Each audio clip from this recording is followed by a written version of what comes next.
तर नाशिक शिक्षक मतदारसंघात चौरंगी लढत बघायला मिळते। नाशिक शिक्षक मध्ये शिंदे गट आणि अजित पवार गट हे समोरासमोर आहेत। शिंदे गटाकडून किशोर दराडे तर अजितदादा गटाकडून महेंद्र भावसार हे मैदानात आहेत।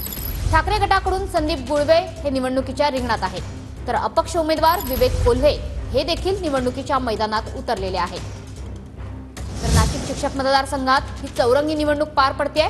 संदीप गुळवे ठाकरे गटाकडून, महेंद्र भावसार शरद पवार गटाकडून, किशोर दराडे हे शिवसेनेकडून तर विवेक कोल्हे हे अपक्ष लढत आहेत।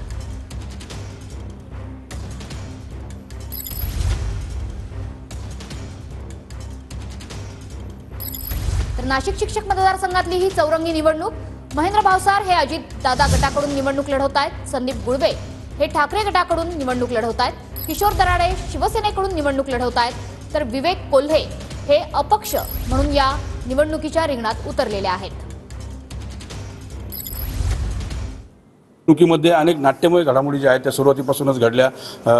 नाव साधर्म्य असलेले उमेदवार, त्यानंतर त्यांना झालेली मारहाणीचा जो आरोप आहे तो, त्यानंतर साडी वाटप, पैसे वाटप, अशा अनेक नाट्यमय घडामोडी ज्या आहेत त्या नाशिक शिक्षक पदवीधर मतदारसंघाच्या निवडणुकीत पाहायला मिळाल्या। जर बघितलं तर अहमदनगर जिल्ह्यामध्ये जे मतदार आहेत त्यांची संख्या जवळपास 14,000हून अधिक आहे आणि एकूण मतदान 69,000 मतांच्या वरती आहे।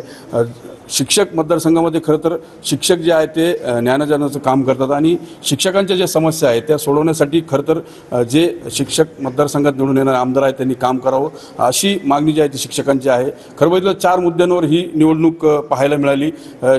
जुनी पेन्शन योजना असेल, त्यासोबत अनुदानाचा टप्पा असेल, आश्रमशाळेचा विषय असेल, अशा विविध विषयांवर ही निवडणूक जी आहे ती पार पडत आहे। आणि विवेक कोल्हे हे स्थानिक या ठिकाणचे उमेदवार आहेत कोपरगावचे, ते देखील या निवडणुकीच्या रिंगणात आहे। एकूण 21 उमेदवार जे आहेत ते निवडणुकीत आहेत। खरं बघितलं तर ज्या 4 मुद्द्यांवर निवडणूक पार पडलेली आहे, हे 4 मुद्दे तुमच्यासाठी किती महत्त्वाचे?